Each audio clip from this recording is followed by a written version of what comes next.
Welcome to the Head Over Heels podcast, dedicated to helping you build the business and life of your dreams. We'll be sharing tips on management, leadership, strategy, marketing and mindset, and much more. Let's get started with your host, Angela Cedran.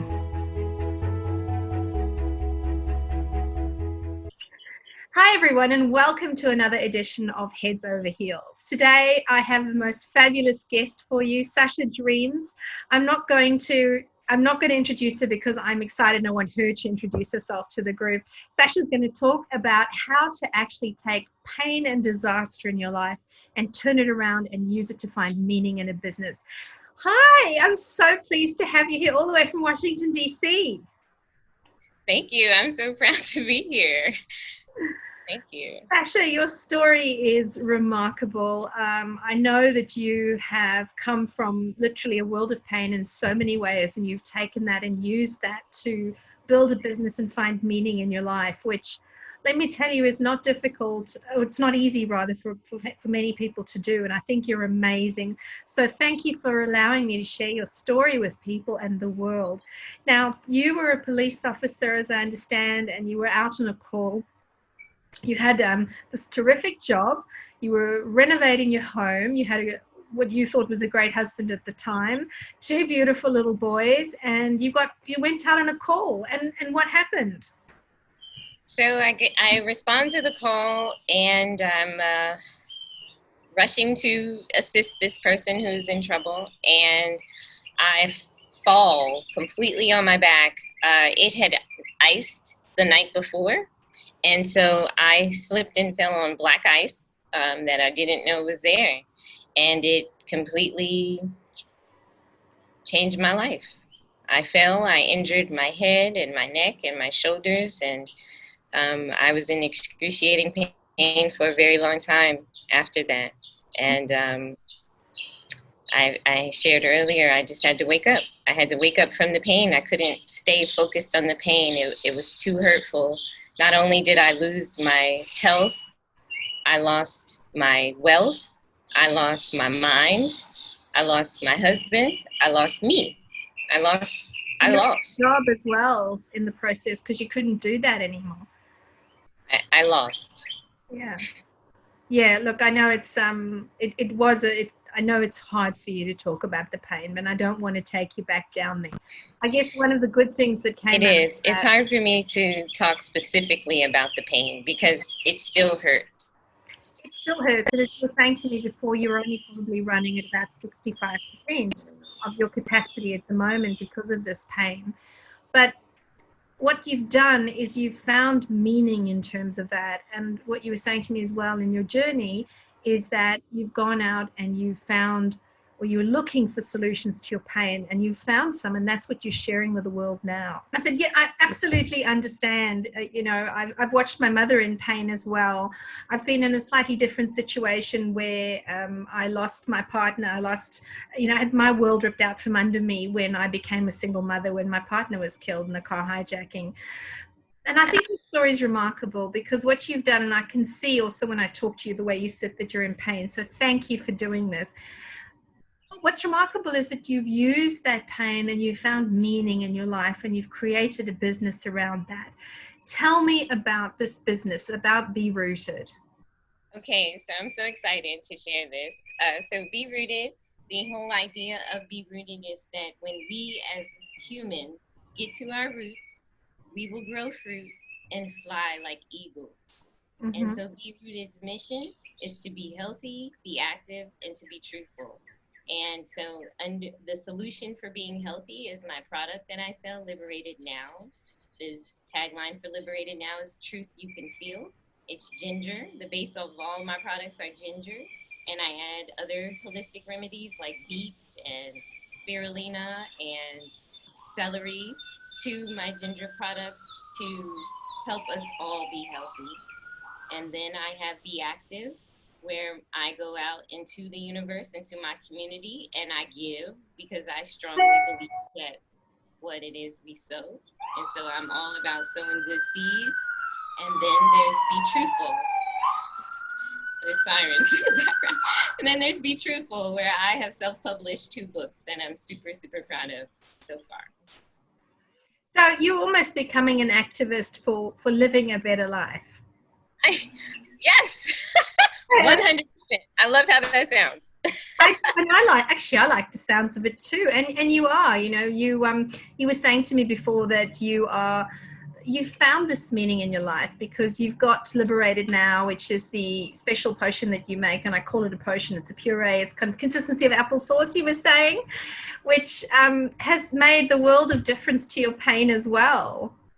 It has. I have done so much research, and according to the National Institute of Science, Gingery helps heal the human cell.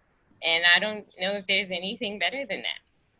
I don't know if there's a better statement than that. I know. There was something, what you said to me, that was slightly better, and that is you burn fat with ginger even when you're sitting. That to me is like, damn, that's like a good benefit to have. I'm going to get myself some. Okay. Yeah. So that's fantastic. And you also go out now and you do things for charity. So the active side of things is you physically doing something for others. So tell me a little bit about that. So I'm really excited about the last event that I did, which was the Red Tent event. And that was in honor of Justice for Toyin movement that's happening here in the U.S. But it was inspired by Anita Diamant's Red Tent. And she's one of my favorite authors, but she wrote about how in biblical times, women would go to the Red Tent during their menstrual cycle.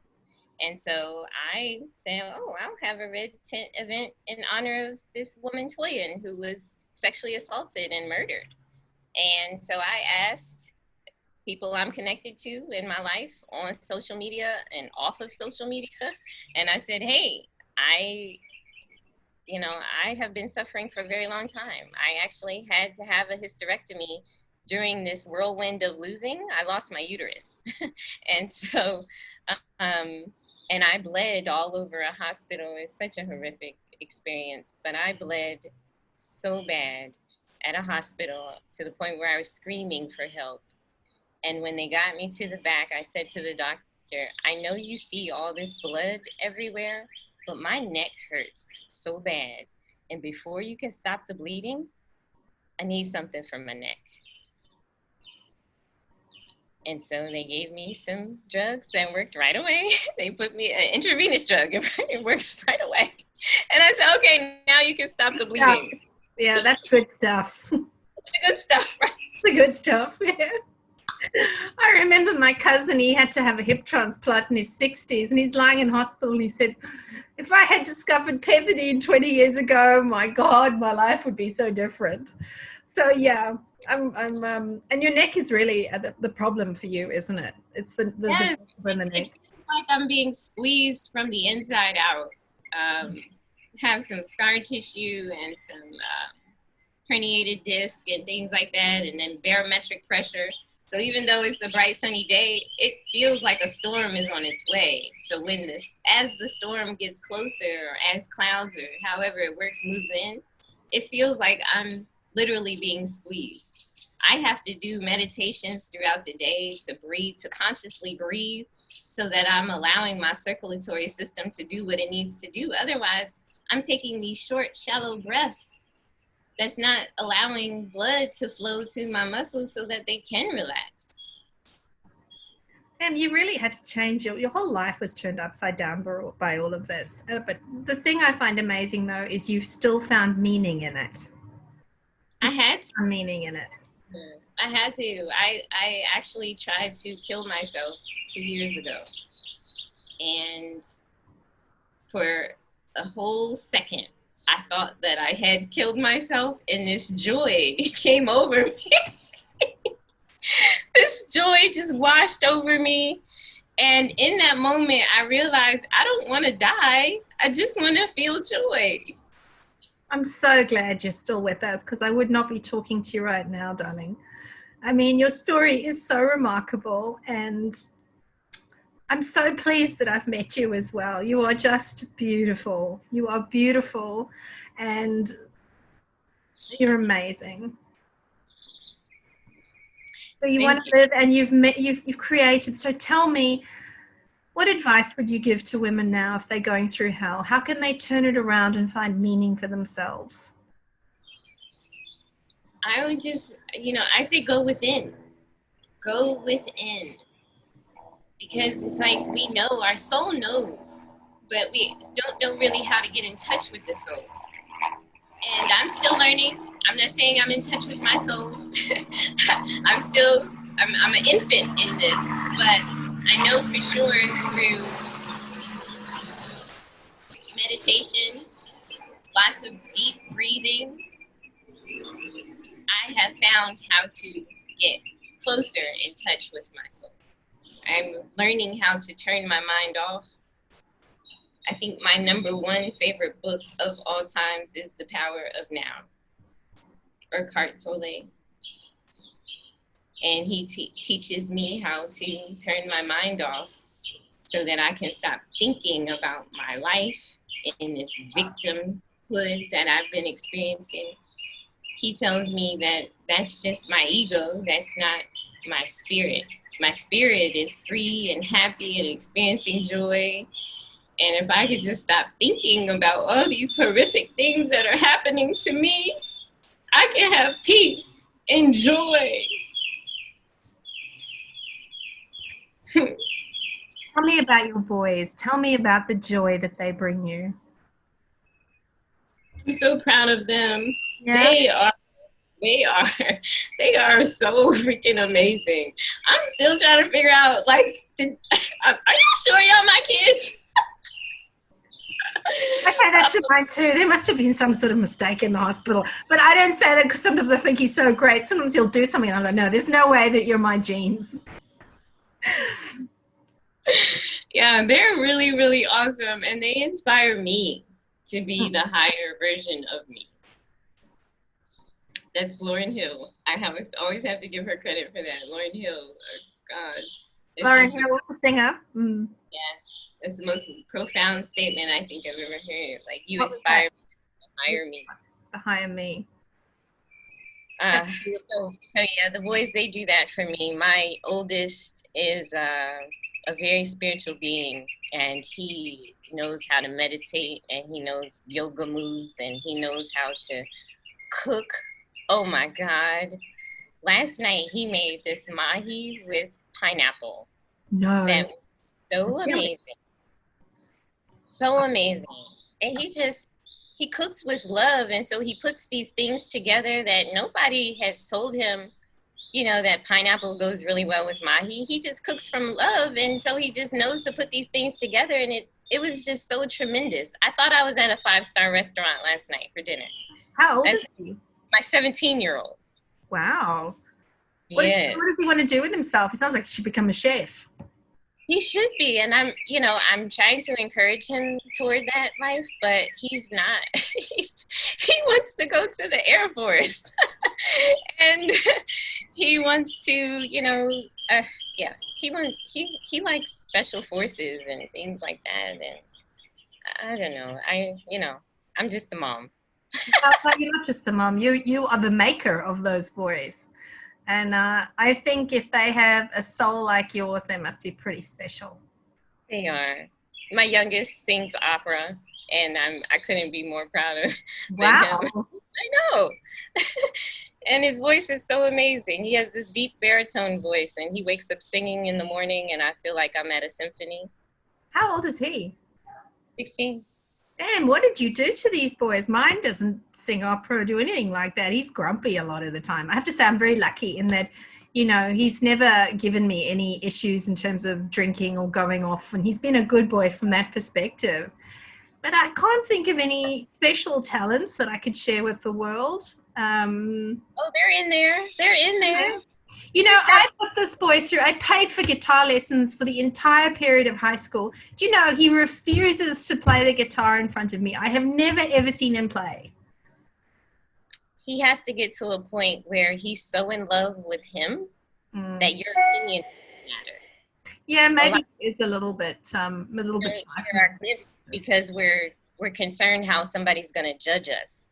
Yeah. But when you love what you do, it's like it's impossible to care how other people feel about it. Exactly. I'm having such a good time. I don't care exactly. And I'm having such a good time talking to you too. Darling, you've got such a wonderful spirit and you've got such an incredible message.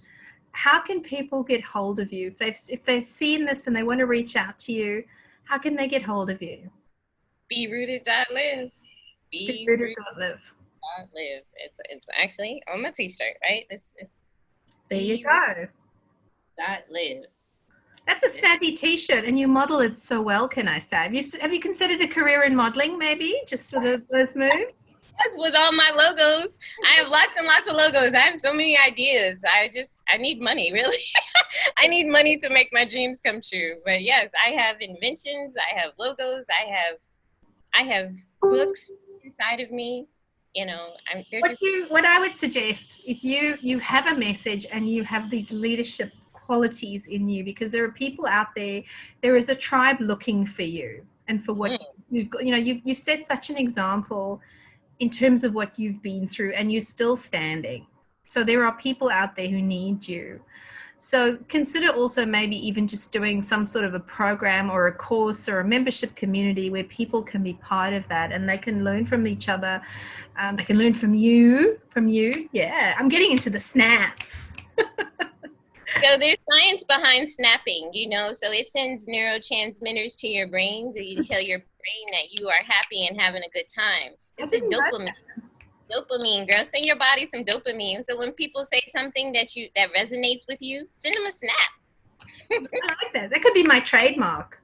Actually, I like that. You can't trademark snapping. I suppose I couldn't, no, but snapping these fingers I could trademark. Oh, yes, your own. Yeah. I've only really started having to wear glasses in the last couple of years, and I only wear them because I can't see up close anymore. Like, I'm getting old and blind, right? And I like different colors of things, so I've got a couple of different colored lenses, and I didn't realize they're kind of like becoming my thing. People go, oh, you know, you got those on today or something. So maybe these are my little logo with my glasses, I think. Yes, I like those. And I think there's like a purple tint to them. Purple's my favorite. Well, I love colors. Anything colorful for me is, you know, the best. It brings me joy. It allows people to connect with you. Like if I see the purple, it's like, oh, I'm in the right place. Well, it's a good thing I wore these and not the red ones then. I don't know how I would have interpreted that. No, you would have gone, whoa, danger woman. Anyway, I'm so pleased that I got the chance to talk to you today. I really want to stay in touch because I want to be part of your journey. I really do. Thank you. You are already. Whether this is the end or just the beginning, you already are, Angela. You have blessed me so much, and I'm really thankful for you, for the services that you're providing to women, to your compassion, to the stories you shared with me. I am inspired, and you're inspiring me to be the better version of me. Me too. You've gone through so much. You are a shining light to so many people, Sasha, and there has to be meaning for what's happened to you. There really does. But I want you to finish this interview with me in a state of joy and a state of happiness. So from one sister on the other side of the world, snaps, lots of love. Okay, darling. Bye. Bye. This episode of Head Over Heels, the podcast for female entrepreneurs, has ended. But be sure to subscribe for more business strategies and tactics to help you create the profitable and successful business and life you've always dreamed of. And don't forget to rate and review so we can continue to bring you the best content. Thank you for listening, and we'll see you on the next episode.